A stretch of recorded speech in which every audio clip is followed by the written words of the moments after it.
todos se acomodem rapidamente para a gente iniciar aqui. Antes, eu vou fazer o sorteio, mas como tem um monte de gente lá fora, nós vamos ficar aqui para quem estiver aqui dentro. Topam? Vamos lá, vamos sortear, então.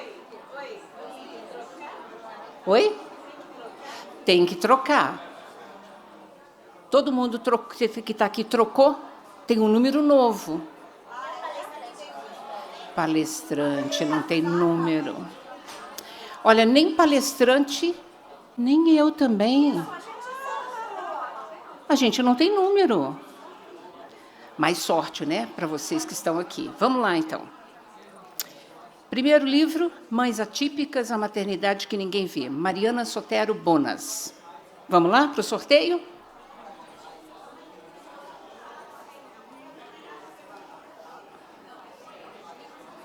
Ok. Nós vamos sortear 2 livros agora.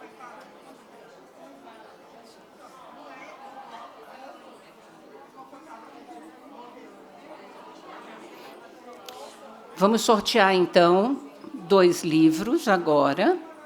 O primeiro sorteio.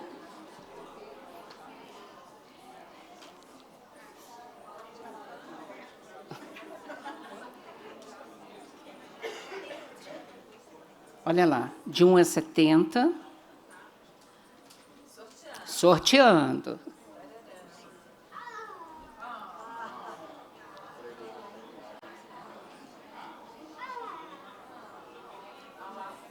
Número 28 e 57. Estão aqui?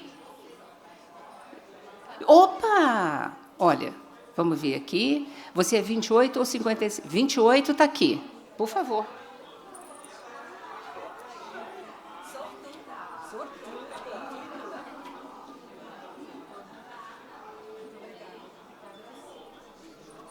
Olha, o número... Vamos para o próximo, então? Próximo resultado. Ok.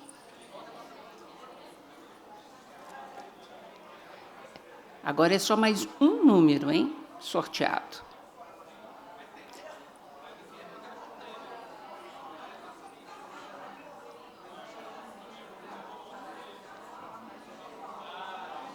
Meia 9.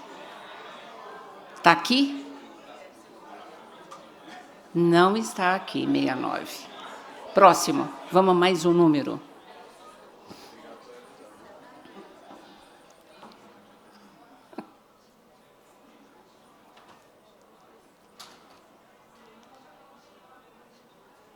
Quatro meia.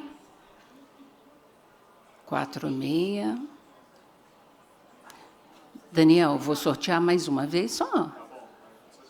Aí depois a gente deixa para o final, se não tiver um sortudo aqui. Vamos mais uma, por favor.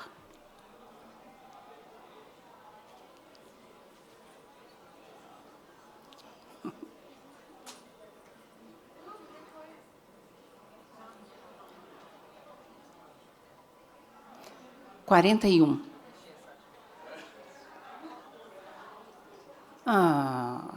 Não. Estou vendo um monte de carinha falando, não. Deixaremos para o final, gente. Sortearemos o livro e o tablet no final. Vamos lá. Nosso próximo painel. Tema: falta de medicamentos e desafios no acesso contínuo ao tratamento. Propostas de políticas públicas e protocolos de fornecimento de medicamentos.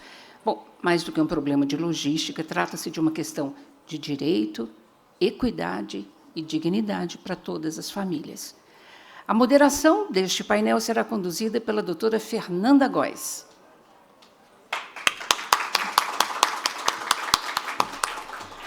Ela é voluntária da ABE, integrante do Comitê de Epilepsias Raras da Associação Brasileira de Epilepsia, neurologista infantil no Instituto Fernandes Figueira, Fiocruz, Rio de Janeiro. Atua em neurologia pediátrica, doenças raras e metabólicas. Também participam deste painel Fernanda Wensko. Por favor. Voluntária da ABE, mãe do João Pedro, com SCN1A e ativista na síndrome de Dravet. Participa online conosco a doutora Valentina Nicole de Carvalho, neurologista, pesquisadora em epilepsia e cognição em Recife. Ela é professora de neurologia da Uninassal, Centro Universitário Maurício de Nassau, em Pernambuco. Também online conosco a doutora Andréa Bessa. Ela é advogada e economista, especialista em políticas públicas de saúde e assessora jurídica da ABE. Convido ainda a Miraci Mendes. Ela é assessora da deputada Juliana Cardoso.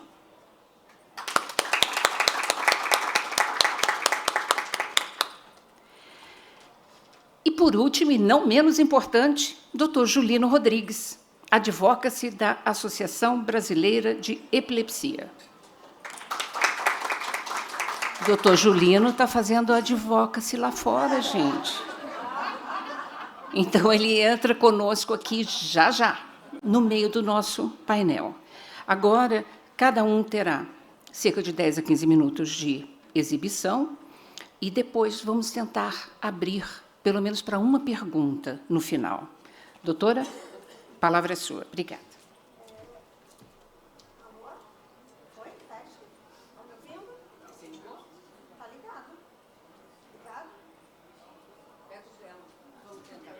Oi? Agora foi. Está até alto agora. Foi. Acho que o seu está ligado também. Meu nome é Fernanda. Eu gostaria de agradecer o convite.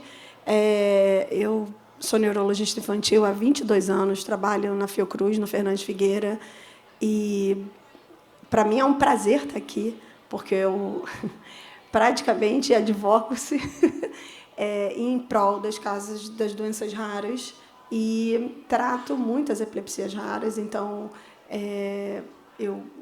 para mim é um prazer, estou aprendendo muito. Ontem foi enriquecedor e acho que hoje temos questões, e essa minha mesa é uma mesa muito importante, dessa questão da manutenção, do acesso e dessa visibilidade que a gente precisa cobrar em prol de vocês, dos nossos pacientes. E eu queria deixar esse recado como médica. Eu acho que a gente tem um papel além de só prescritor, né?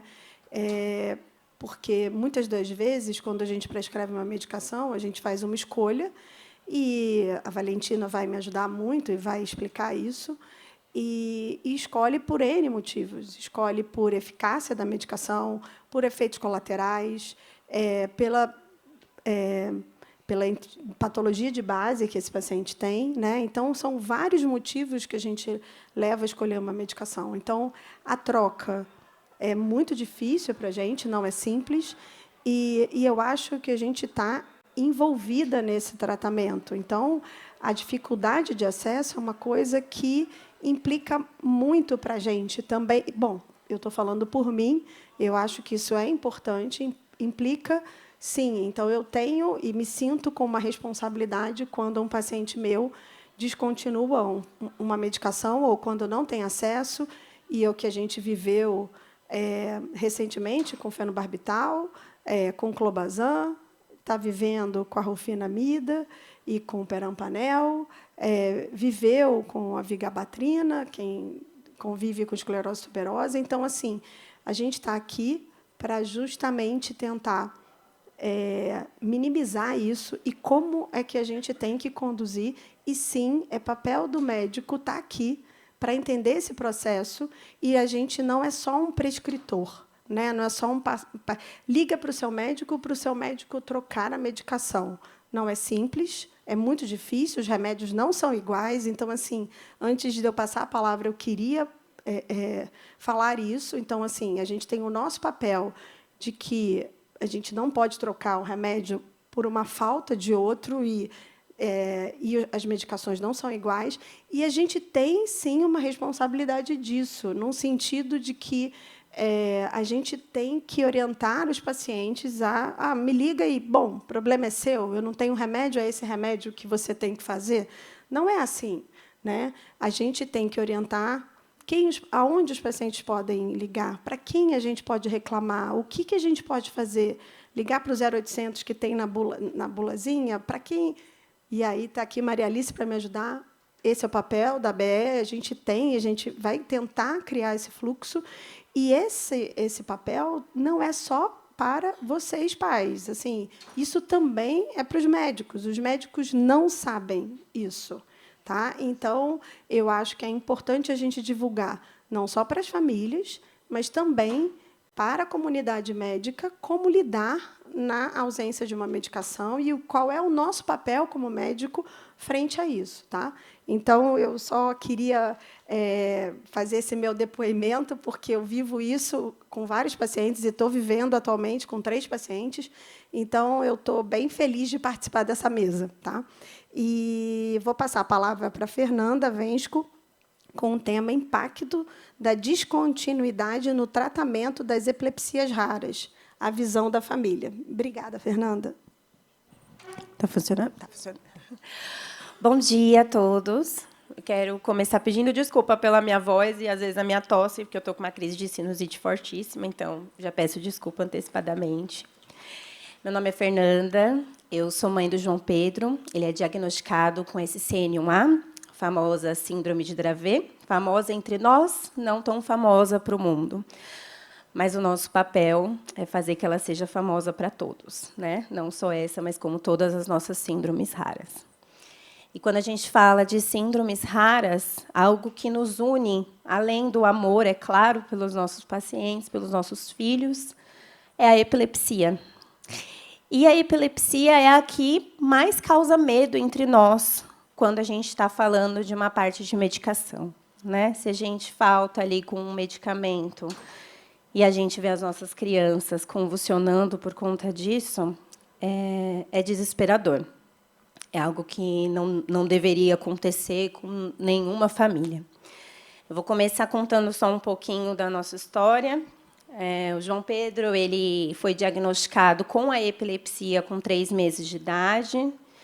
Ele tinha espasmos, e aí cheguei a comentar com o pediatra dele, ele pediu para eu filmar, e aí, no almoço de Páscoa, ele dormiu e ele começou a ter uma crise convulsiva.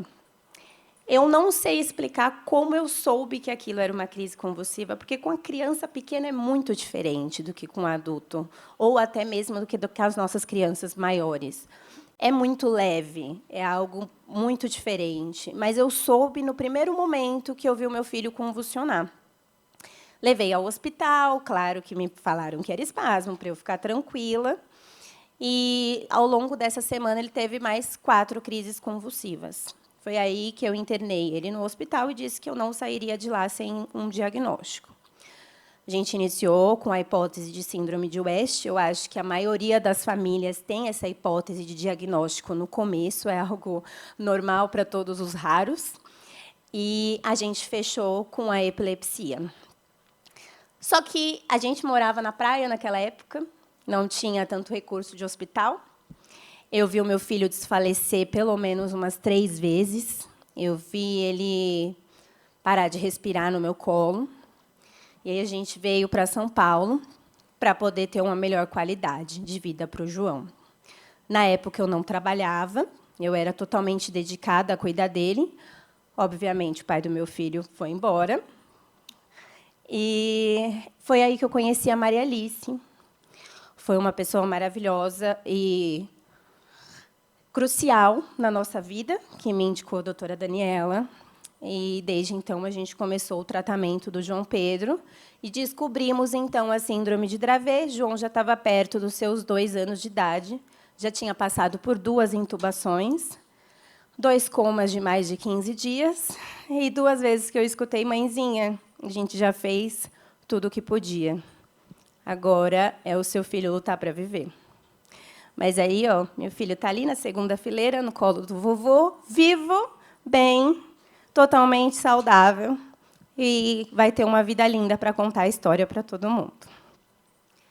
Recentemente, a gente passou aí por uma crise muito grande do clobazam. Meu filho fazia a utilização desse medicamento.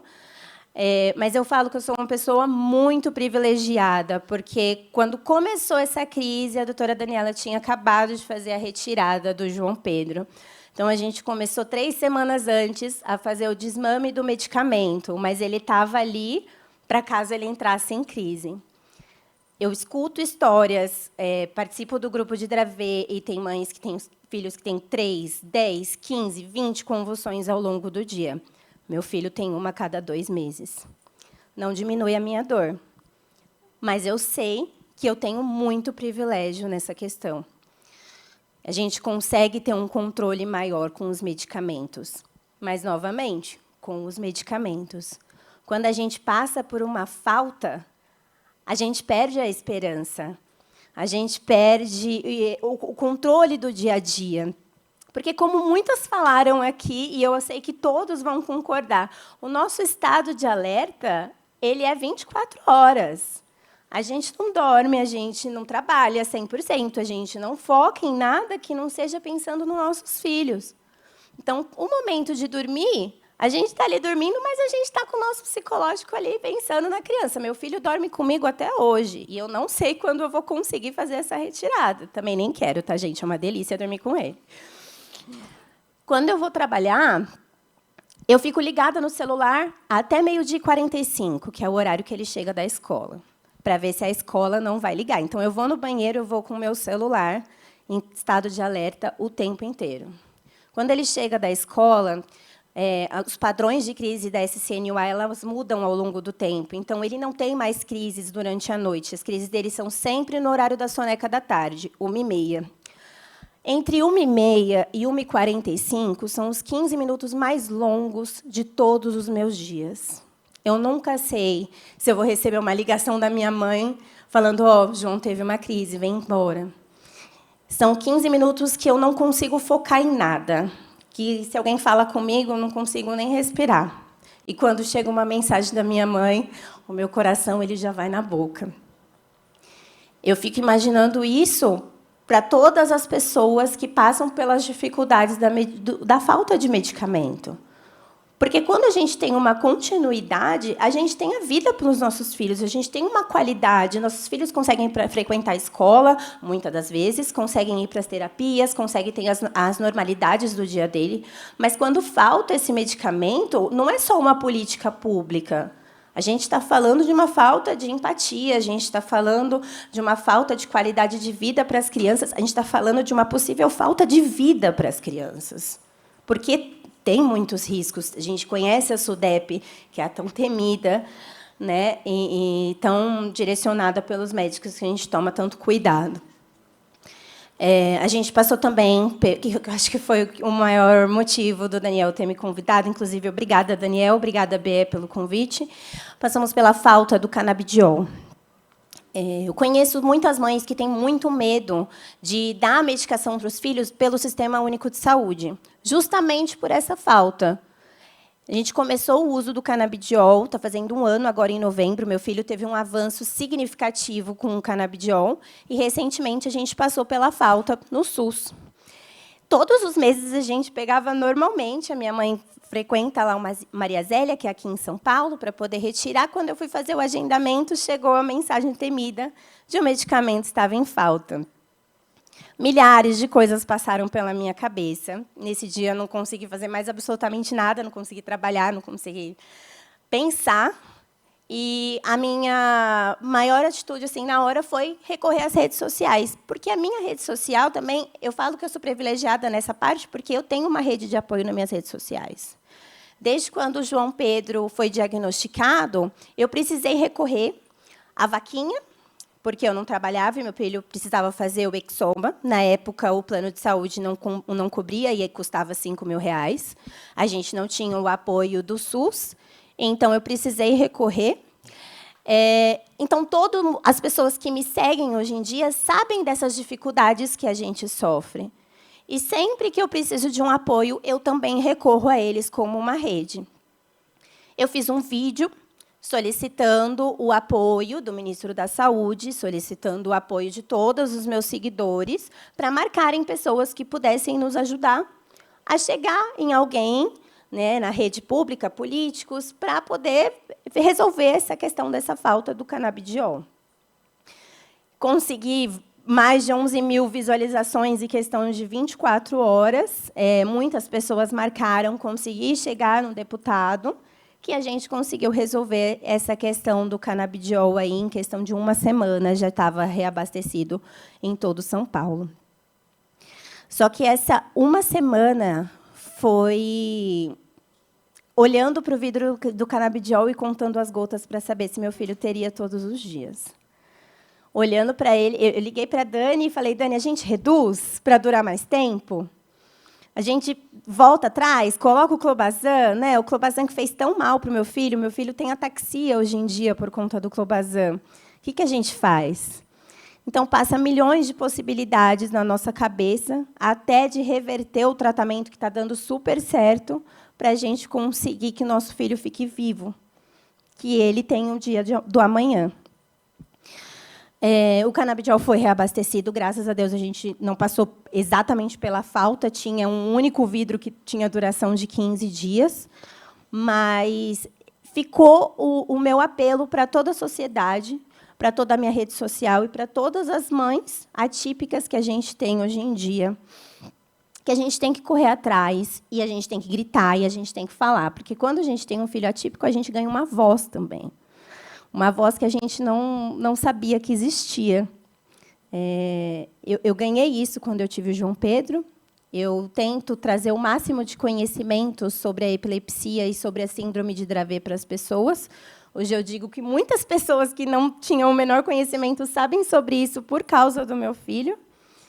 E eu acho que a gente tem que lutar mesmo, a gente tem que gritar, a gente tem que fazer barulho, a gente tem que cobrar das pessoas para que isso não falte, para que seja um direito de todos e para que todos tenham qualidade de vida. Porque, quando falta, não é só para o paciente, não é só para a criança, é para a família que fica em alerta o tempo inteiro. É para a família que fica pensando se a criança vai convulsionar, se a criança vai perder um ganho que ela teve, que demorou tanto tempo. Meu filho era diagnosticado como não verbal. Ele tinha 2 anos de idade e ele só falava mamã. Hoje, gente, ele fala até dormindo. Ele sonha falando. Então, assim, os ganhos que a gente tem, por mínimos que sejam, são extremamente significativos para os nossos raros. A gente não pode perder isso por conta de uma política pública que é do nosso direito. A gente já perde tanto. É tão difícil a gente conseguir colocar os nossos filhos numa escola e a gente ter o apoio. É tão difícil a gente conseguir uma terapia ABA totalmente coberta pelo convênio ou pelo Sistema Único de Saúde. É tão difícil nós, mães, se mantermos em empregos fixos, sem ter o chefe olhando feio, sem ser descontado, ou ser mandado embora porque a gente está socorrendo nossos filhos. É tão difícil a gente ter crescimento na nossa vida. Por que a gente tem que passar pela dificuldade também de algo tão básico e tão importante quanto o medicamento? Por que a gente tem que passar por mais essa dificuldade? Ai, estou um pouquinho nervosa, gente, desculpa.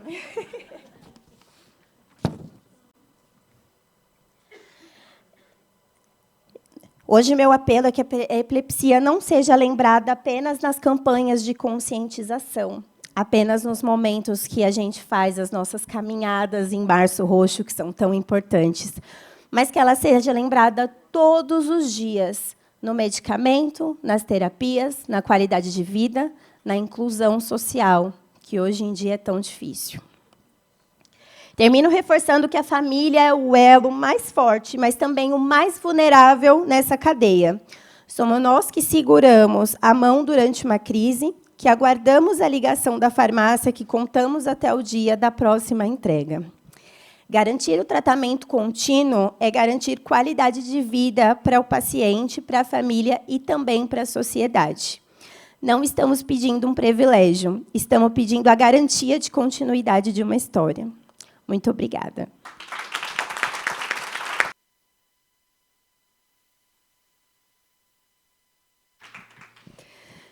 Fernanda, a gente respira e depois do seu depoimento, mas é o que você vive, com certeza, que outras crianças já presenciaram e continuam vivendo, e você com canabidiol e tem outras medicações, o clobazam foi o que você falou, a sorte que você tinha acabado de suspender, mas vários pacientes não conseguiam ficar sem uma dose e reduz um pouco, e aí reduz um pouco para o frasquinho, enfim.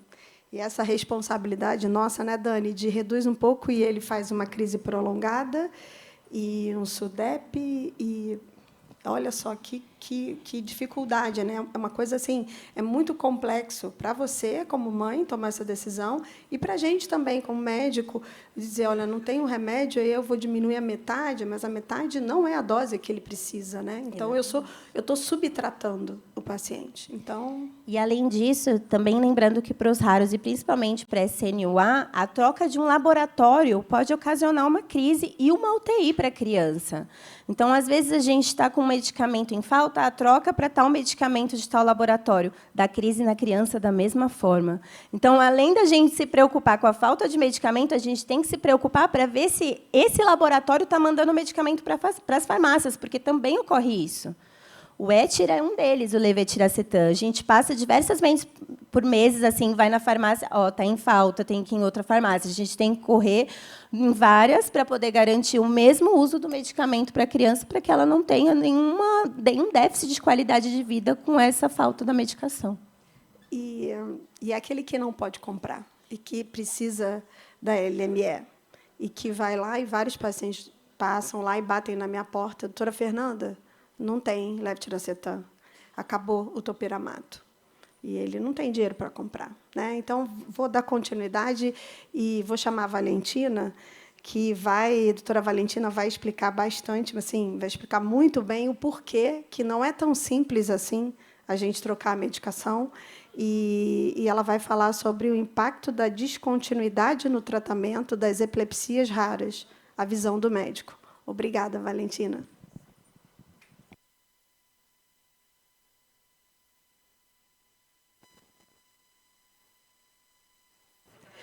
Você está sem som. Vê se... eu acho que você está mutada. Engraçado, eu tô... Isso. Agora foi, Valentina. Obrigada. Agora foi? Ok. Então, Fernanda, em nome da ABE, eu queria agradecer muito pelo convite. Eu tenho aprendido muito, né, nesse simpósio. Essa troca aí com as famílias é incrível, né? O depoimento da Fernanda mãe é comovente, né? Então, é muito importante. Então, agradecer muito pelo convite, participar desse simpósio tem sido assim, muito enriquecedor.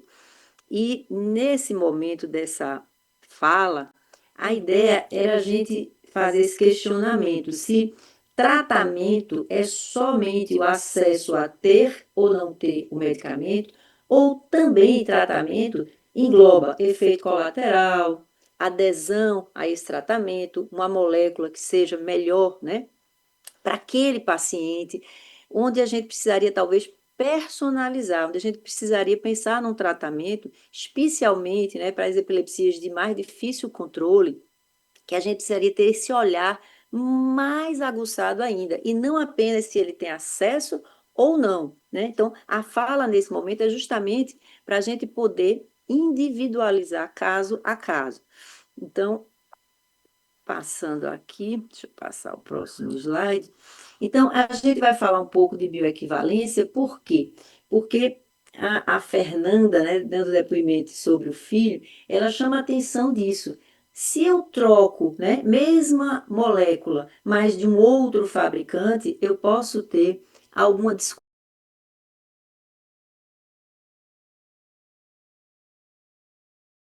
entender um pouco essa bioequivalência, que, claro, sim, a gente teria que ter essa bioequivalência para o medicamento ser liberado, mas o que significa isso? A bioequivalência significa que aquele outro medicamento ele vai atingir, né, o mesmo nível sérico, ou seja, a mesma quantidade no sangue e por o mesmo tempo. Então, se é feito, né, testes e se observa isso, então aquele medicamento é considerado bioequivalente e, portanto, poderia ser, né, intercambiável. O paciente poderia usar um ou outro, ou seja, o de referência ou o genérico.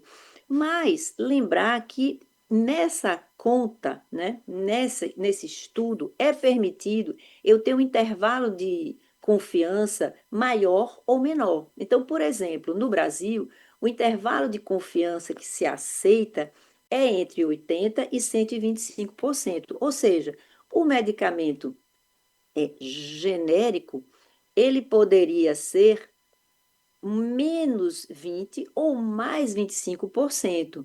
Então vejam que esse intervalo de confiança, ele pode variar de país a país. Então é isso que a gente gostaria também de chamar a atenção, porque vejam, por exemplo, no Canadá se usa um outro intervalo de confiança maior.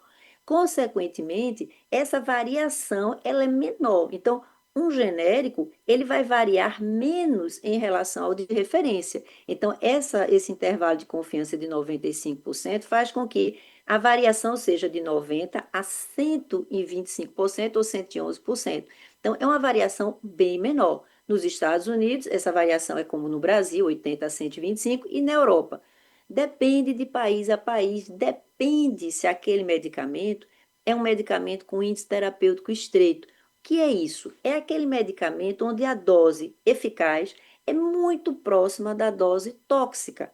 Então, entre eu controlar bem e o paciente estar com muitos efeitos colaterais, a diferença é muito pequenininha. Então, na Europa, considerando medicamentos como, por exemplo, fenobarbital, fenitoína, carbamazepina, onde esse índice terapêutico é muito estreito, então eles também vão usar o intervalo de confiança maior ou menor para a proteção do paciente. Então, o que é bioequivalente num país pode não ser no outro. Então, vejam que essa bioequivalência ela pode variar dependendo do medicamento, dependendo do país, dependendo dos órgãos regulatórios que vão permear isso aí. Então, esse slide é justamente para a gente mostrar visualmente essa possibilidade. No intervalo de confiança menor de 90%, então vejam que o medicamento genérico, ele pode variar de 80% a 125% em relação ao medicamento considerado 100%, que é o de referência. Então, se ele é menos 20% nessa bioequivalência, significa o quê? Que eu posso perder controle de crise quando eu troco de um referência para um genérico. E olha que eu estou falando, por enquanto, referência para genérico. Por quê? Porque eu posso estar nos extremos, né, dessa curva quando eu troco genérico por genérico, porque os estudos são feitos de genérico em relação ao de referência. Mas será que um genérico é intercambiável com outro genérico? Eles podem estar nesse extremo, menos 20%, né, nesse extremo mínimo, ou no extremo máximo. Então, se eu troco do extremo mínimo para o máximo, eu tenho quase que 45% de variação. Então, eu estou até me concentrando na troca de um genérico em relação a um de referência. Então, quando eu tenho menos 20%, né, nessa bioequivalência permitida, né, aqui no Brasil, então eu posso ter falta de controle das crises. Mas lembrar que as crises não só são motoras. A gente tem crises focais, crises com parada de comportamento, crises que são sensoriais. Então, muitas vezes, essas crises elas não são muito perceptíveis. Mesmo por uma mãe atenta, elas podem passar desapercebidas. O que é que você vai perceber? Mais sonolência, uma alteração do comportamento, uma não aceitação alimentar. Mas isso é porque está tendo crises que não são perceptíveis, não são motoras. Ou, no outro extremo, se eu tiver 125%, né, em relação a essa bioequivalência, ou seja, 25% a mais da referência, do medicamento de referência, eu posso ter sinais de toxicidade, tá certo? Esse paciente pode ter vômitos, esse paciente pode ter sintomas de efeitos adversos do medicamento que ele não estava apresentando. Mas muitas vezes, se houver déficit cognitivo, fica difícil do paciente verbalizar que ele está com náusea, que ele está com visão dupla, que ele está tonto. Então, muitas vezes, mais uma vez, a mãe vai perceber uma mudança de comportamento, vai ver, né, uma não aceitação da medicação, né, um paciente né, que tinha uma adesão ao tratamento, de repente ele passa a não aceitar bem o tratamento, E muitas vezes a gente não sabe por quê. Então, o tratamento aqui é com uma concepção muito mais ampla, entende? Não é só ter acesso ao medicamento ou não ter acesso, que isso, óbvio, né? A fala de Fernando deixou muito claro isso aí, né? Que é inadmissível, mas é essa personalização. Então, quando se diz assim, é intercambiável, é possível que se troque, tem que ver quais são os grupos, talvez para um grupo de paciente de fácil controle, etc., mas para um grupo como, né, o que a gente está se propondo a estudar hoje, né, epilepsias raras, epilepsias de um difícil controle, uma epilepsia quando a gente comemora que o controle seja uma crise no mês, né, uma crise a cada 2 meses, a gente já está, né, feliz, porque tem outras situações onde tem diversas crises diárias. Então, essa sutileza tem que fazer parte desse conceito de tratamento, tá certo? Então, chama a atenção que essa bioequivalência, né, esse cálculo que é feito na quantidade e na velocidade, para dizer que é intercambiável, é feito em pessoas voluntárias, portanto, são pessoas saudáveis. Então, os estudos de bioequivalência é feito em pessoas saudáveis, né? Pessoas que não fazem uso de álcool em excesso, pessoas que têm uma saúde, né, considerada normal, sem outros uso de, né, drogas e etc.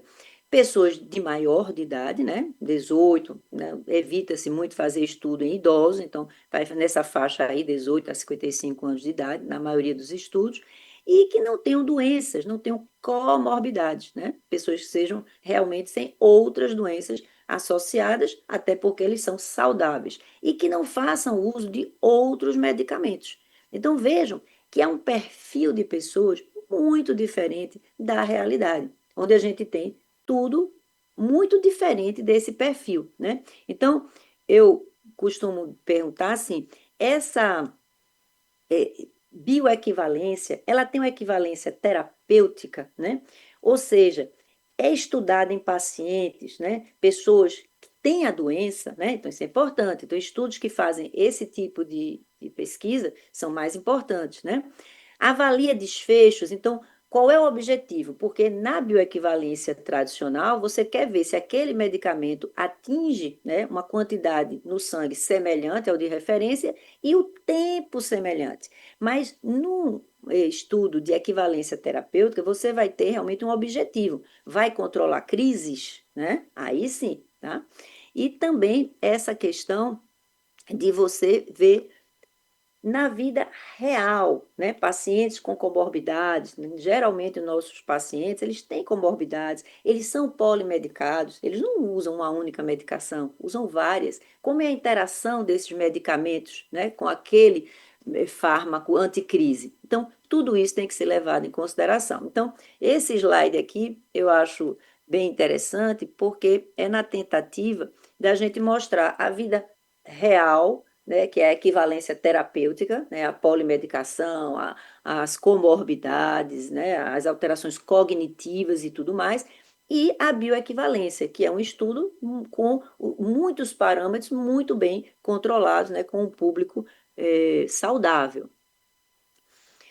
Então, a questão é essa, né? Será essa pergunta que um medicamento genérico, né, que tem bioequivalência com o de referência, será que ele é bioequivalente a um outro genérico? Então, isso é uma pergunta importante, porque para o SUS parece que sim, né? Porque teve a mesma substância, ok, está valendo, mas não é assim para o nosso grupo de pacientes, né? Para aqueles pacientes de mais difícil controle, essa intercambialidade entre genéricos é mais complexa ainda, tá certo? Porque, na maioria das vezes, isso não foi estudado. Estuda em relação ao de referência. E assim, nós temos, né, que advertir aos familiares que se eu vou trocar, né, por um outro medicamento que é, né, genérico, vou trocar aquele que o paciente usa, eu tenho que dizer a ele, olha, está mudando a cor do comprimido, está mudando a forma do comprimido, a embalagem vai ser diferente. Porque tudo isso, né, o sabor daquele medicamento, tudo isso implica em adesão. Olha, eu estou acostumado a tomar. Muitos pacientes dizem, olha, eu tomo aquele azul ou cor-de-rosa. Então, o paciente tem esse costume. Então, isso facilita a adesão. Se isso vai mudar, tem que ser advertido. Para vocês terem uma ideia, até o excipiente, que é o que vai junto, né, com aquela molécula, com aquela substância, considerada inócua, mas muitas vezes não é assim, você tem que avisar, porque muitas vezes um não tem lactose, o outro tem lactose, que é um excipiente. Então, na troca, um paciente que tem uma intolerância à lactose, ele pode passar a ter um quadro, né, gástrico e intestinal que ele não tinha com o outro. E isso vai impactar no tratamento desse paciente. E, por fim, é a gente concluir com essa observação de que não há um padrão universal, né, nesses parâmetros de bioequivalência. Então, portanto, essa aprovação de genéricos, ela varia de país a país. Então, às vezes, você lê um trabalho científico dizendo que, tranquilo, né, é possível você fazer troca de medicamentos para anticrise epilética, mas, assim, esse país é um país com forte controle regulatório, com pesquisas onde você usa aquela faixinha menor, né, entre 90% e 111%, com intervalo de confiança maior. Então, não dá para a gente transferir simplesmente, né, o que foi observado, uma bioequivalência num país, e transferir para um país de baixa e média renda, né, que é o nosso caso, com um controle regulatório que é menos, né, favorável do que em outros países. Então, ficar atentos a isso aí. Então, um outro ponto que eu gostaria de chamar a atenção é isso. Embora essa bioequivalência, né, ela é um critério obrigatório, né, para um medicamento ser considerado, né, intercambiável entre um de referência e um genérico, mas ela não significa necessariamente a equivalência terapêutica, porque a equivalência terapêutica seria isso, eu ter realmente um propósito. Olha, esse diminuiu as crises tanto quanto aquele, e não apenas atingiu um nível sanguíneo e um tempo no sangue para pessoas saudáveis, tá certo? E lembrar, gente, num grupo de pacientes de mais difícil controle, se o paciente está controlado, se o paciente está com menos crises, né, naquele momento, o controle é relativo, né, uns é zero de crise, para outros é menos crise, mas enfim, se o paciente está controlado dentro, né, do quadro neurológico dele, da epilepsia dele, o ideal é que não se trocasse, que não se mexesse, como a gente viu aqui ao longo da aula. Então, esse seria o ideal, porque o paciente vai ter muita dificuldade, muitas vezes, de verbalizar os efeitos colaterais, ou, por outro lado, será difícil para a família perceber crises que não sejam motoras, que não sejam convulsivas, crises mais sutis, crises de parada comportamental, crises apenas sensoriais e como tantas outras que não são visivelmente perceptíveis. Então, era isso que eu queria chamar muita atenção de todos. Agradeço mais uma vez essa participação e fico aqui no aguardo de alguma pergunta que por acaso possa surgir. Obrigada.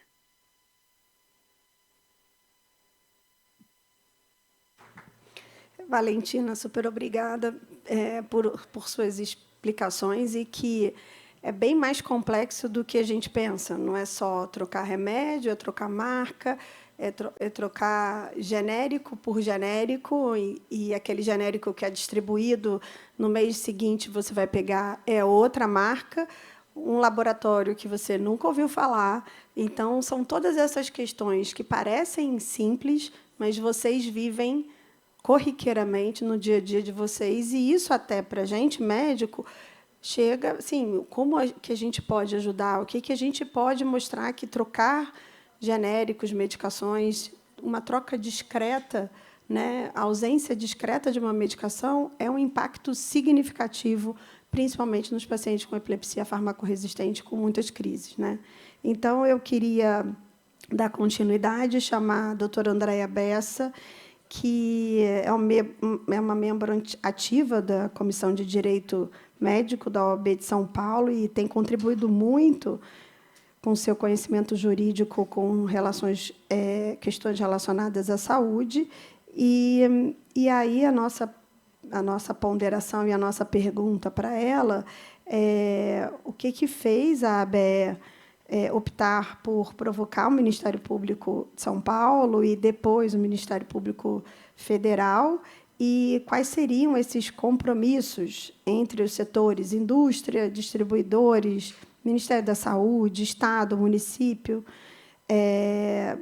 e o que a gente pode fazer para pleitear como resultado prático, um prazo, estoques, comunicação ativa, o que a gente pode fazer para ajudar essas famílias e minimizar esses danos, né? A prevenção, no sentido da gente tentar que isso não aconteça. Obrigada, Andréia.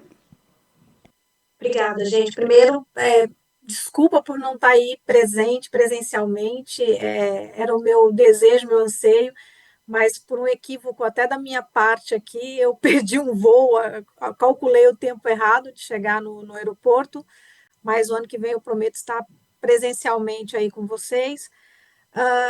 Eu acho que o tema do simpósio esse ano, ele foi muito bem escolhido, muito bem pensado, e ele traduziu, de fato, um pouco esse anseio que a AB passou, né, nesse ano, com relação à falta, ao desabastecimento de medicamento. Então, veio muito casado o tema do seminário com o que passamos, né, durante esse ano 2025.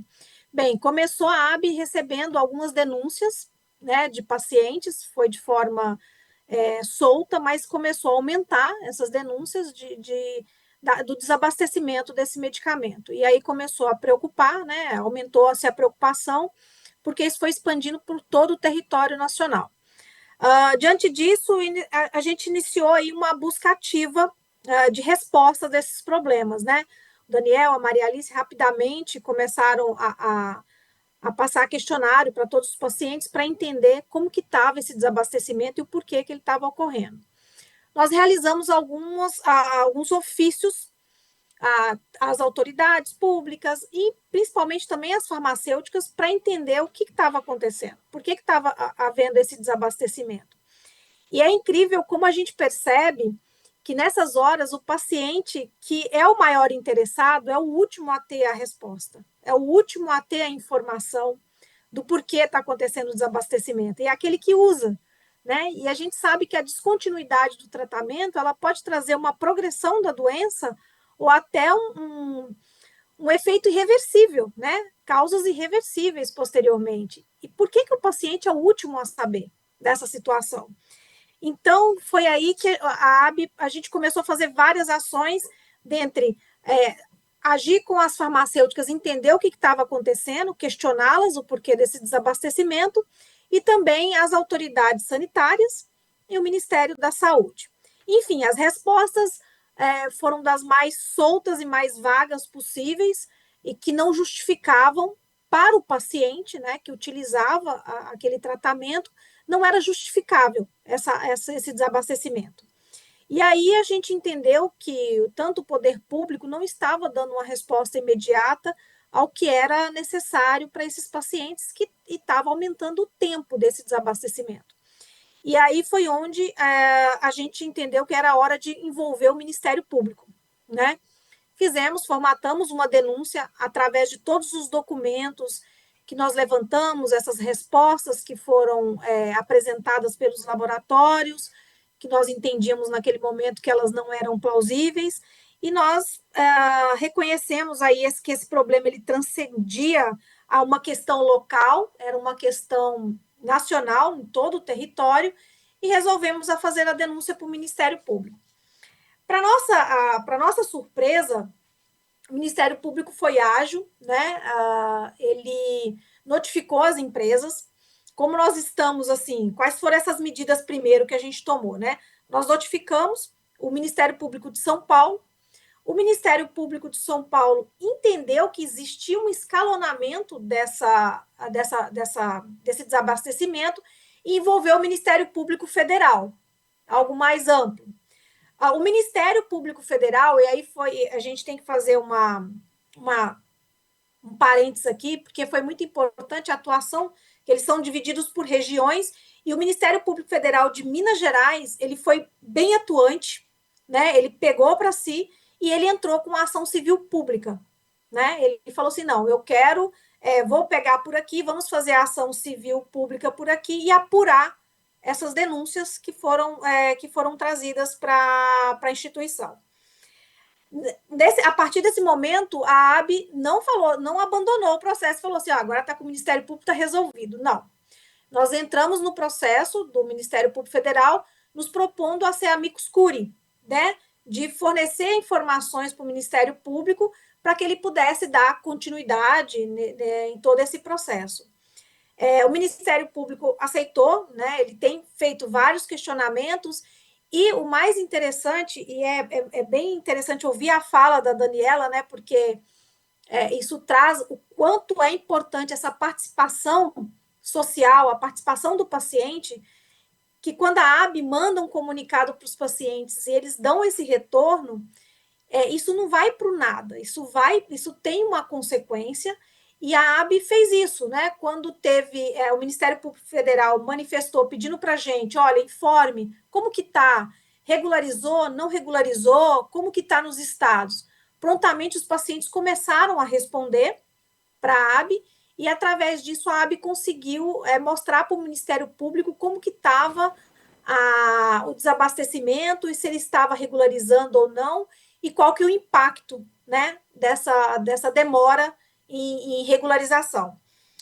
Então, a gente tem acompanhado, o processo não acabou, ele continua, porque mesmo que tenha sido regularizado o abastecimento desses medicamentos, a gente precisa primeiro prevenir, né, para que isso não volte a ocorrer.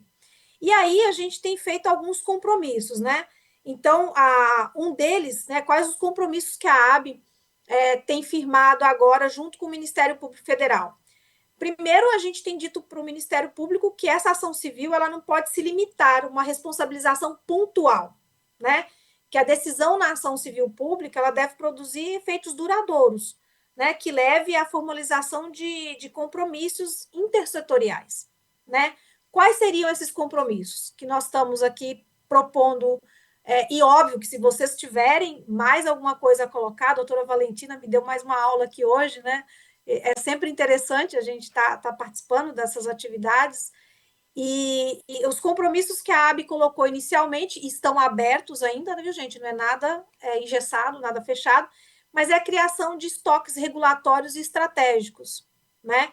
A obrigatoriedade de comunicação, que a doutora Valentina até colocou aqui, de comunicação ativa e pública com as famílias e unidades de saúde sobre as falhas previstas, sobre as alterações previstas, sobre as mudanças previstas no medicamento, desde embalagem, dosagem, bula, utilização, enfim. E também a comunicação sobre possibilidades de falhas, né? O que vai vir? Vai falhar o abastecimento? Por quê? Isso tem que acontecer, porque o Ministério da Saúde, quando vai existir um desabastecimento por qualquer motivo, a indústria farmacêutica tem que avisar, tem que comunicar. Então, se o Ministério da Saúde sabe, ele tem que comunicar aos pacientes. Então, a gente tem colocado numa desses compromissos, que é a obrigatoriedade dessa comunicação ativa. O terceiro é mecanismo de gatilho automático, né? Para importação excepcional. Por que acontece? Falhou aqui no Brasil a distribuição nacional na produção desse medicamento, tem que ter um plano estratégico de uma importação excepcional. Existe uma RDC da Anvisa que prevê isso, então como que isso pode ocorrer de forma excepcional e de forma rápida para que os pacientes não fiquem desabastecidos do medicamento, né? E a quarta proposta que nós colocamos, que é a inclusão de cláusula nos contratos públicos que prevêem multas, né, e propostas de substituição rápida de fornecimento e alternativo, né? Então, fazer um comitê junto com os médicos, ver quais são as substituições possíveis, né? Quais são as possibilidades existentes em caso, né, de uma falha nessa entrega de medicamentos. Mas não só isso, mas tem que ter multas. E não pode ser multas pequenas, tem que ser multas realmente que elas intimidem as indústrias para que não ocorra esse desabastecimento de forma como ocorreu, né? Desordenada, sem ter prévio conhecimento, sem ter prévia comunicação ativa para que os pacientes e os seus médicos possam, de fato, produzir uma nova alternativa terapêutica para esse paciente sem prejudicar o seu tratamento, né? Então, e aí a AB também está propondo para que o MP ele cria mecanismo, né, com base em alguns eixos, esses mecanismos. São critérios de urgência, né, quando há ausência de medicamento no prazo aí de 15 dias, então a gente fala eles criarem esses critérios de urgência, abertura automática de procedimento preparatório para noticiar o fato, ou seja, tem que ter um mecanismo onde, de forma imediata, o paciente está com falta de medicamento, ele possa fazer essa denúncia e isso seja apurado de forma imediata. Não precisa de toda essa movimentação, como foi feita, da gente ter que coletar de todos os estados, né, de uma forma arcaica, até, posso dizer assim, para conseguir fazer a denúncia. Então, a gente precisa de um método mais rápido e um método onde o próprio governo tenha isso de forma direta, né? A gente foi uma forma indireta de chegar a isso. A realização de audiência pública de forma urgente, com a participação da Anvisa, participação de fabricantes, do Ministério da Saúde, estados e municípios, para entender como que se dá a distribuição e o estudo, a análise de continuidade, porque nós estamos falando aqui das doenças para epilepsia, mas todas as demais doenças, elas também ocorrem, passam por o mesmo problema, descontinuidade de tratamento. Isso é ruim para os médicos, porque dá aquela sensação de incapacidade, né, doutora Valentina? Porque parece que você consegue colocar o teu paciente dentro de uma rotina terapêutica, de repente descontinua, parece que todo o teu trabalho retrocedeu, parece que você é aquela coisa de falta de potência, falta de energia, você fala assim, nossa, parece que eu não consigo fazer o meu trabalho. Isso é muito ruim para o profissional e péssimo para o paciente, e a fala da Daniela, ela foi comovente, porque a gente consegue enxergar na prática o que acontece essa descontinuidade, o que ela traz para o paciente, né? Um quarto ponto que a gente coloca aqui como um eixo, né, são as assinaturas dos termos de ajuste de conduta, né, com obrigações imediatas. Então, a gente está pedindo para que nessa ação, essas farmacêuticas que fizeram essa descontinuidade de forma irresponsável, elas tenham que assinar um termo de ajuste de conduta, né, para que isso não possa se repetir, né? E o quinto é a aplicação de multa mesmo, e não são multas pequenas, tem que ser multas realmente que eduquem, né, que conscientize o impacto que isso gera. É óbvio que a gente não quer que chegue nisso, a gente quer que não haja descontinuidade, né? Obrigações mínimas em que nós acreditamos para não ocorrer o desabastecimento. Além dessas propostas que a gente está falando aqui, né, a AB, ela entende que a gente precisa de ações para prevenir o não desabastecimento, e nós colocamos isso de forma bem explícita para o Ministério Público. Ministério Público, você precisa de cartas de compromisso dos estados, governos e das farmas, de como prevenir, né, de qual que é a ação, qual que é o plano de ação que tem para prevenção para a ocorrência do desabastecimento. Aí nós colocamos algumas, e aqui esse evento de hoje, ele pode surgir novas, gente, né? Não é o que o Daniel sempre fala para a gente, a Maria Alice, olha, nada fechado, eu não quero nada engessado, eu quero algo que, se surgir algo novo, eu possa trabalhar isso. Então, é nesse sentido que a gente realizou esse trabalho. Então, quais são essas propostas de prevenção? É um planejamento anual, minimamente tem que ter um planejamento anual de compra baseado em dados reais, com margem de segurança de no mínimo 25% de demanda, né? A demanda histórica do que você tem de distribuição no país, você tem que ter uma margem de segurança de 25%, né? Porque qualquer atraso, esses 25% eles cobrem a parte emergencial. Estoques de segurança, os estoques têm que ter no mínimo 90 dias, né, de tratamento, e não 30 dias, como às vezes acontece hoje na aquisição de medicamentos. A comunicação prévia de risco de descontinuação, que é aquilo que nós falamos anteriormente. A transparência nos cronogramas, né, de entrega. Os contratos, eles têm que ser transparentes. Como que está o contrato? Qual que é o prazo de entrega desses medicamentos? Lógico que para o paciente na ponta, ele não vai entender esses contratos, mas para as organizações, né, que está representando esses pacientes, saber esse controle, saber o que tem, até para os próprios médicos, é você saber ter mais tranquilidade para poder fazer uma terapia para o seu paciente, né? Sem aquele medo da descontinuidade do tratamento.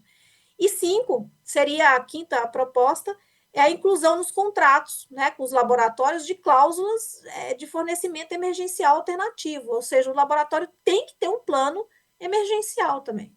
Porque nós não estamos falando aqui de, eu vou deixar de entregar o chocolate, né, o feito do... Não é isso, nós estamos falando de tratamento, que não pode ser descontinuidade.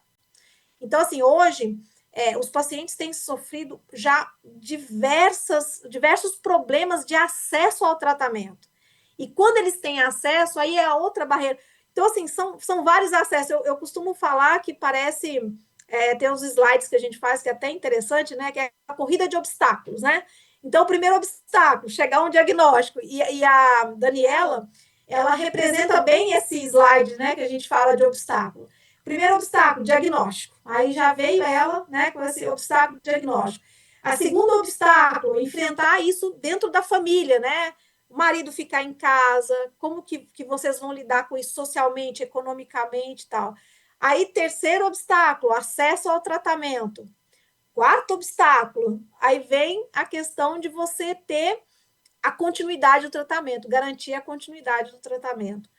Então, assim, são vários obstáculos, e a gente precisa tentar entender como a gente pode ajudar, né, e a superar todos esses obstáculos. Eu acho que a Daniela, ela trouxe uma visão para a gente muito interessante, de como que né, ser o atleta desses, né, que vai passar por esses obstáculos, e como que a gente pode aí fundamentar e ajudar nessa jornada desse paciente. Obrigada, doutora Valentina, adorei a aula, foi muito, muito importante mesmo, vai me ajudar mais um pouco, né? E obrigada, Daniela, aí, por expor aí toda essa jornada sua, foi bem interessante. Isso faz com que a gente tenha mais motivação para o nosso trabalho no dia a dia. Muito obrigada, gente. Não sei se eu passei demais o tempo. Obrigada, Andréia. E as duas Fernandas agradecem, tá? E olha que a gente ainda tinha uma dupla, né? Para você, não tem problema não. Acontece nas melhores famílias, mas assim, foi importante a sua fala e dizer que a gente está... Em minha defesa, ela tem cara de Daniela. Viu? Exato. Eu, pelo menos, tenho cara de Fernanda. Espero ter, né? Então, sim, tá bom. Mas acho que é importante a gente passar para as famílias que estão aqui, quem está nos assistindo em casa, que a gente está fazendo esse movimento, a gente tem esse papel, e de que prescrever o remédio, o tratamento é além disso, né? Além de uma receita, né? Então, eu queria dar continuidade e chamar a Miraci é assessora da deputada federal Juliana Cardoso, e militante aí da coordenadoria da pauta da saúde, e eu queria que ela explicasse aí um pouquinho para a gente o que ela tem para falar, assim, para aumentar a nossa esperança, tanto como médico como família. Obrigada por ter vindo. Bom dia a todas e todos presentes aqui no segundo simpósio Conhecer e Incluir. Eu vou fazer minha autodescrição, depois eu falo a mensagem da deputada. Eu sou uma mulher preta, de cabelos crespos curtinhos, estou usando um brinco prata, uma blusa verde musgo, uma calça cinza e uma sapatilha preta, né? Bom, em nome da deputada federal Juliana Cardoso, eu quero saudar cada uma e cada um dos profissionais de saúde, dos familiares, dos pacientes, das pacientes presentes aqui nesse simpósio, e dizer a importância que é debater, dialogar sobre essas questões. A deputada Juliana Cardoso, infelizmente, não pôde estar presente, porque ela está na COP30, discutindo em missão oficial, né? Porque tem aqueles e aquelas que foram por conta própria e tem aqueles e aquelas que foram designados pela missão oficial. Então, a deputada Juliana Cardoso está em missão oficial na COP30, discutindo justiça climática e saúde global. Um tema que dialoga com tudo isso que vocês, profissionais de saúde, familiares, estão colocando aqui. A mensagem que eu tenho para trazer da deputada, bom, o Julino, né, companheiro que tem estado presente lá em Brasília, sempre passa lá no gabinete, sabe que a deputada, né, está presidindo a frente parlamentar em defesa dos pacientes com epilepsia, tá? Doenças raras. Por que a gente abraçou essa causa? A deputada Juliana Cardoso, ela foi 4 vezes vereadora aqui no município de São Paulo. Nos 4 mandatos que ela teve de vereadora, ela foi membra efetiva da Comissão de Saúde. Está no 3º ano de deputada federal e continua membra efetiva, titular da Comissão de Saúde. Porque é uma pauta muito importante, muito cara para o nosso mandato, onde a deputada conhece bem as dificuldades e as necessidades de lutar por políticas públicas. A deputada Juliana Cardoso nasceu na Zona Leste de São Paulo, um bairro pobre, né, e conhece e sabe das necessidades. E sabe também a importância de reunir aqueles e aquelas que têm identidade com os seus problemas para a luta. Tá? Então, ela, assim que recebeu o pedido, né, para criar a Frente Parlamentar em Defesa das Pessoas com Epilepsias Raras, ela abraçou a causa, fez requerimento, colheu assinatura suficiente, já está valendo a Frente Parlamentar, e nós combinamos, foi um combinado que eu e o Julino fizemos, de, no início do ano, agora, no final do ano, tem um monte de atividade, a gente achou que era melhor fazer, ela já está funcionando, mas fazer o lançamento público no início de 2026. Tá? Então, esse é um compromisso que a deputada tem de continuar na defesa das políticas públicas na questão da saúde. E aí, eu ouvi bastante aqui a questão, para além de estar representando aqui a deputada, né, eu sou uma profissional da saúde. Tá? Eu comecei a trabalhar no ex-INAMPS, muitos de vocês não eram nascidos, no Hospital Heliópolis, em 1982. Né? Então, conheço e sei como que é difícil quando uma pessoa chega no ambulatório, na unidade básica de saúde, no hospital, e não tem atendimento adequado, não tem acolhimento adequado, ou não tem o acesso. Né?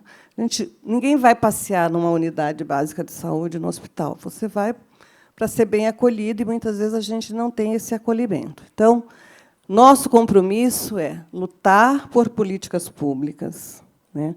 Essa coisa de ter descontinuidade, acho que nós temos que... E a doutora última que falou, a Andréia, falou da audiência pública, convocando a Anvisa, convocando o Ministério da Saúde, convocando os poderes públicos para discutir essas questões. É uma coisa que nós podemos, no início do ano... Estou falando início do ano, gente, porque nós estamos... Né, amanhã já é 2026, né? Então, nós estamos...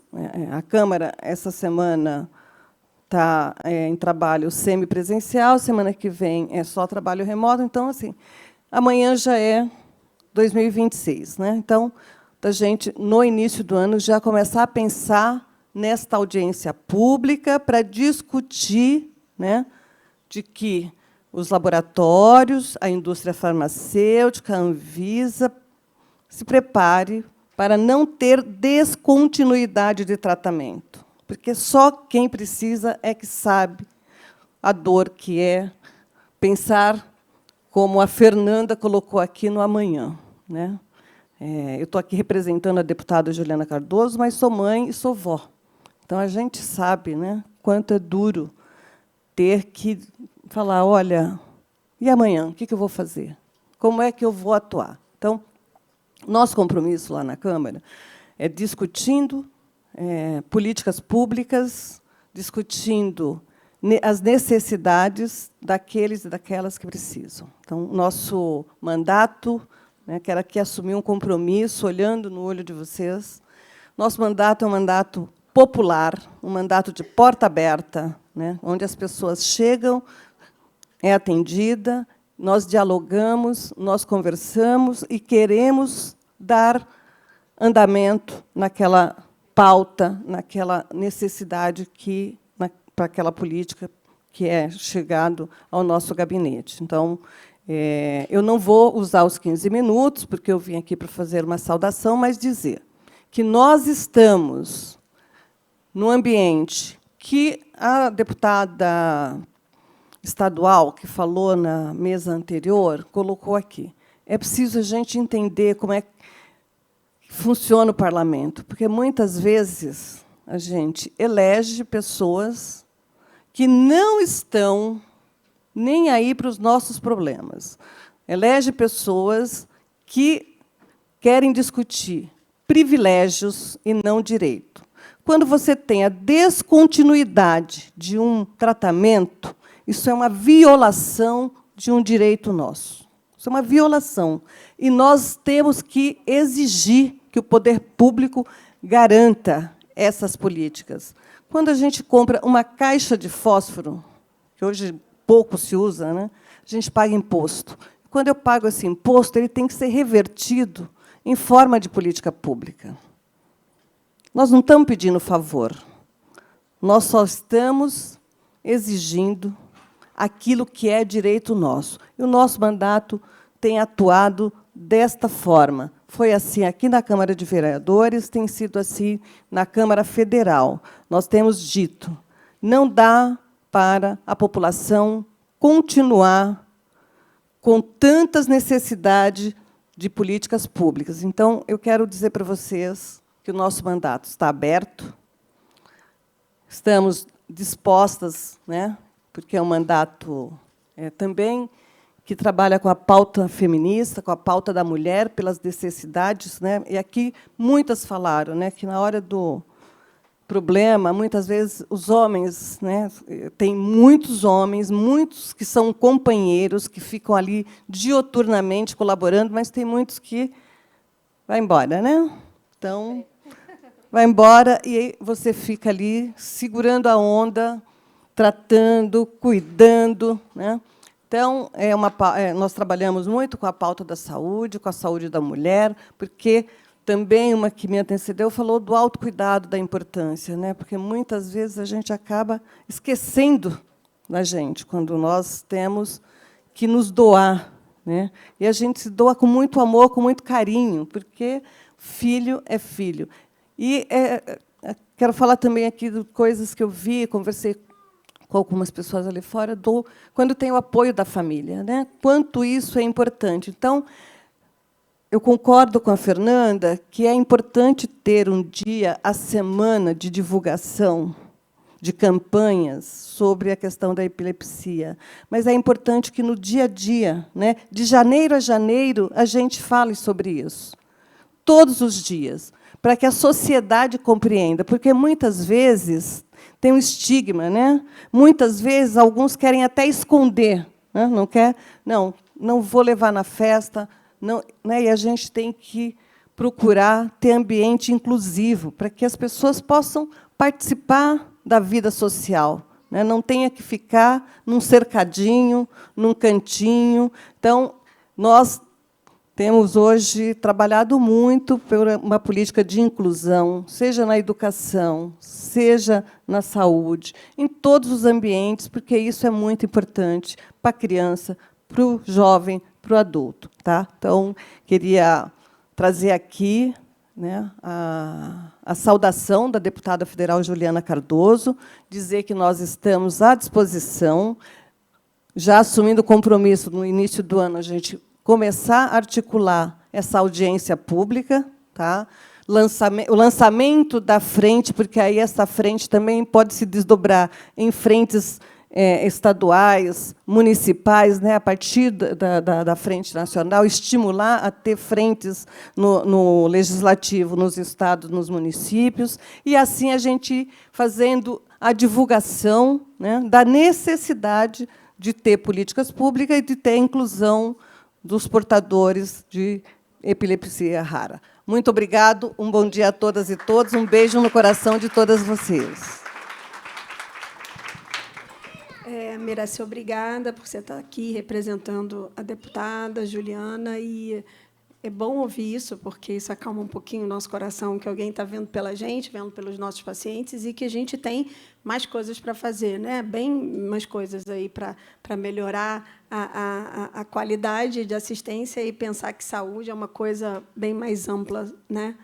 Enfim, mas, de qualquer maneira, eu quero agradecer, e a gente tem que pensar nessa questão, além médica, uma questão civil, social, e o nosso papel, né, de cobrar os nossos direitos, né? E para terminar a mesa, eu queria chamar o doutor Julino. Estou muito feliz dele estar aqui com a gente. Ele faz parte da ABE, ele salva a gente aí nessas questões jurídicas e está aqui salvando a gente com novas informações sobre essa movimentação da ABE. Acabou de vir de Brasília, então eu achei importante ele estar aqui na mesa com a gente para fornecer essas novidades e o que a ABE está fazendo em prol dessas questões de regularidade de medicação, fornecimento e esse papel de cobrança, que deve ser muito mais preventivo, como a Andréia falou, que já deveria ser meio óbvio e prévio, mas a gente está aqui, então, para cobrar. Obrigada por estar participando da mesa.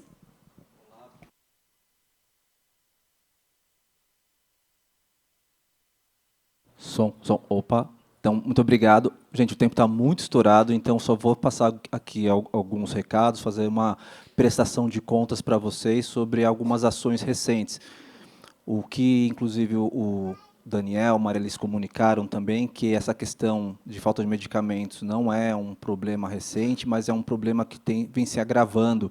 E as famílias têm reportado isso de uma forma mais enfática, e eu acho que a própria imprensa, que eu estou fazendo também monitoramento de notícias, tenho visto também que estão percebendo a gravidade do que vocês, familiares, têm relatado. Então, só queria fazer antes um agradecimento para o Daniel, para a Maria Alice. Eu entrei ontem, Daniel e a Maria Alice fazem esse trabalho há muito tempo. A Maria Alice é o trabalho da vida dela, então é uma grande honra poder estar acompanhando e estar auxiliando um pouco esse trabalho de advocacy liderado pela Maria Alice, e também agradecer seus familiares, porque tem esse nome advocacy, mas é a defesa de políticas públicas que nós fazemos, e vocês, familiares, fazem isso. Vai na rede social. O meu trabalho é levar essas pautas de uma forma ajustada para esse parlamentar, para o poder público, para que ele possa, de fato, aterrissar esse avião e colocar essa ação, de fato, como uma resposta para essa demanda das famílias. Então, nesse sentido, sabendo que o meu papel de advocacy, não sou advogado, tá? O papel do advocacy de se relacionar com o poder público, com o tomador de decisão, é importante também eu fazer alguns agradecimentos, tá?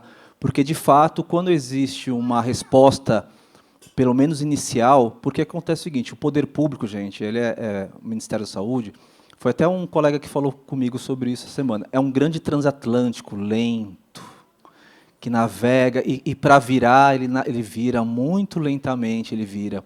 Então, é muito difícil encaixar a urgência do paciente, muitas vezes, o tempo do paciente com o tempo do poder público. Tá?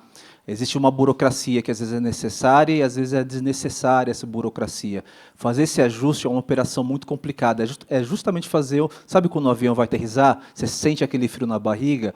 É isso, para o poder público é um processo difícil. Então, eu gostaria de agradecer os secretários municipais de saúde, aqui da Prefeitura de São Paulo, de Piracicaba em especial, agradecer o secretário de saúde aqui do governo do estado, de outros estados também que a gente vem trabalhando, mas especialmente agradecer o nosso ministro Alexandre Padilha pelo trabalho que vem fazendo, por receber a Associação Brasileira de Epilepsia, saudar também a Assessoria de Participação Social e Diversidade do Ministério da Saúde, o DAET, que mesmo sem agenda, mandei uma mensagem para a coordenadora de doenças neurológicas do DAET, ela me recebeu com a equipe dela, sem agenda, e ficou lá 1h15 explicando e nos ouvindo sobre essa questão de falta de medicamento. Então, gostaria de deixar esse muito obrigado. E aí, eu vou passar para vocês algumas ações, algumas questões que foram conversadas mais recentemente. E um lembrete, quem não preencheu ainda aquele questionário, vou pedir por gentileza para preencher, para a gente fazer um planejamento mais orientado justamente pelas famílias e pelos profissionais de saúde. Então, eu vou passar para vocês rapidinho aqui o que foi discutido. Fizemos um ofício, e aí a Maria Alice, como é uma pessoa que está há muito tempo à frente dessa pauta, ela conseguiu fazer uma convergência com profissionais de peso dessa área, isso conta muito, então conseguiu assinaturas fundamentais para esse ofício, e aí nós enviamos um ofício, então, para o DAET, falando sobre a crise de desabastecimento de medicamentos, anticrise, focando principalmente a questão do clobazam, topiramato, fenobarbital e levetiracetam. O que nós pedimos, então, para o Ministério da Saúde? Uma avaliação situacional dessa questão no Brasil, e aí o que foram dados alguns encaminhamentos. Então, eles sugeriram já falar com o DAF, que é o Departamento de Atenção Farmacêutica do Ministério da Saúde, mas eles vão continuar nos acompanhando. Indo para o DAF, eles têm mais mecanismos para que essa avaliação seja feita, tá? Porque o DAF tem contato direto com essa pauta do medicamento. Pedimos também a criação de um canal de alerta. Muito do que estou falando aqui, gente, a doutora Andréia, tá vendo? Errei seu nome agora, hein? Acho que é mal de quem fica no advocacy, né, Andréia? Meu Deus do céu, terrível. Eu já errei o nome de umas 10 pessoas aqui, gente. Então, muito do que a Andréia falou, a gente fica em frentes parecidas, mas em pontas diferentes, eu e a Andréia, tá? Então, em contato direto com esse tomador de decisão, o que nos foi solicitado? A criação de um canal de alerta, e aí eu consegui almoçar com a Conceição Rezende, que é a diretora de programa do gabinete do ministro, ela sentou para ouvir, e por acaso ela já foi da ouvidoria do SUS. Então, ela já fez algumas sugestões relacionadas a como melhorar, ela quer nos ouvir, mas também ela quer explicar como poderia melhor funcionar a ouvidoria do SUS. E aí também, meu papel é trazer também a fala desse ator público. Tá? Ela falou uma questão importante, às vezes não adianta mandar a mesma reclamação para múltiplos canais, tem que ter uma ação um pouco mais coordenada. Tá?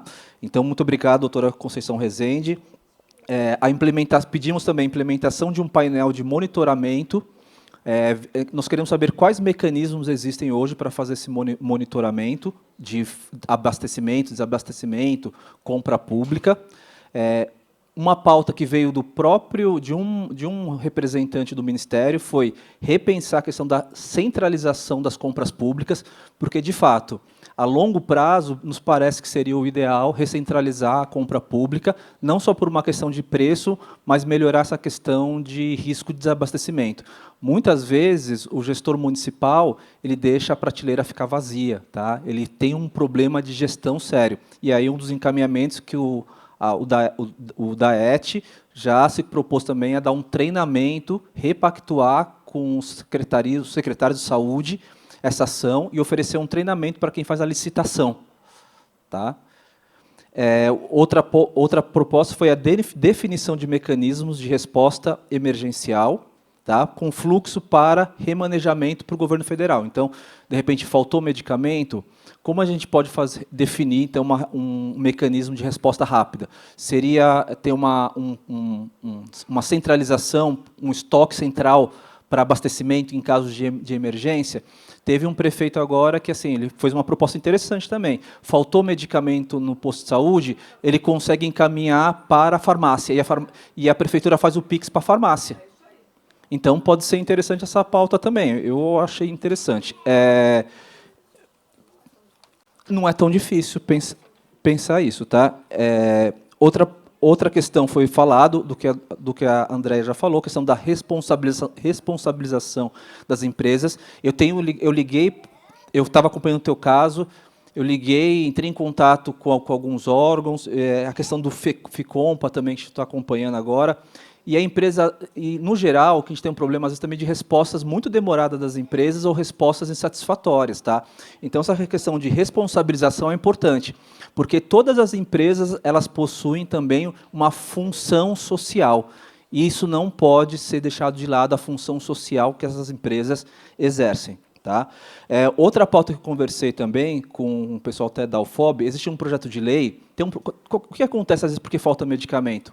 Porque ficou tão barato aquele insumo, aquele produto, que a empresa se desinteressa em produzir. E também a gente tem que conversar com a CEMED para repensar, reestruturar o preço, para repensar também o preço desses produtos, onde você tem um desinteresse, às vezes, das empresas. Tá? É importante também reconsiderar isso, porque são empresas também. Tá? Conversamos também sobre a revisão do PCDT da epilepsia, e aí já estamos discutindo a questão do CBD no PCDT, e uma pauta até que o doutor Humberto, da Bahia, trouxe, a questão de a dificuldade de dispensar 2 medicamentos de alto custo, tá? Que estão com muita dificuldade de trabalhar, às vezes, com essa prescrição. Estamos acompanhando a questão do cenobamato também, que é o registro, para acelerar o registro do cenobamato. Foi feito já envio de um ofício. A questão da importação em caso de falta de medicamento. Uma pauta importantíssima, que foi até uma demanda da Maria Alice, que é pensar a produção pública do clobazam, porque é um medicamento muito barato, precisa pensar na PDP, que é um mecanismo de produção pública.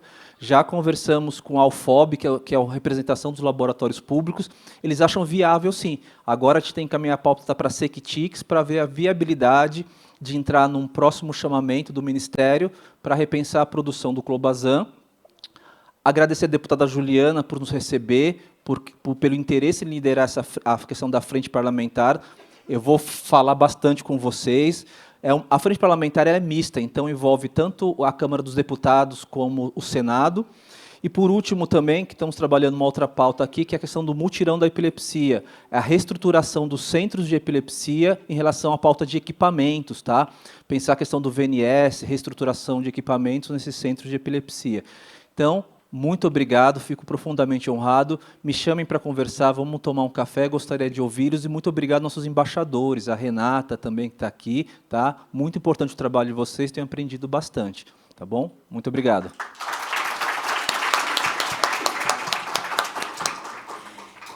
Queria agradecer. A gente não vai ter tempo para pergunta, mas eu acho que essa fala do Julino ficou muito esclarecedora. Queria agradecer, mas também quero agradecer a vocês todas, Fernanda, Miraci, em nome da deputada Juliana, Valentina, que abrilhantou aí nosso conhecimento, e Andréia também, com essa...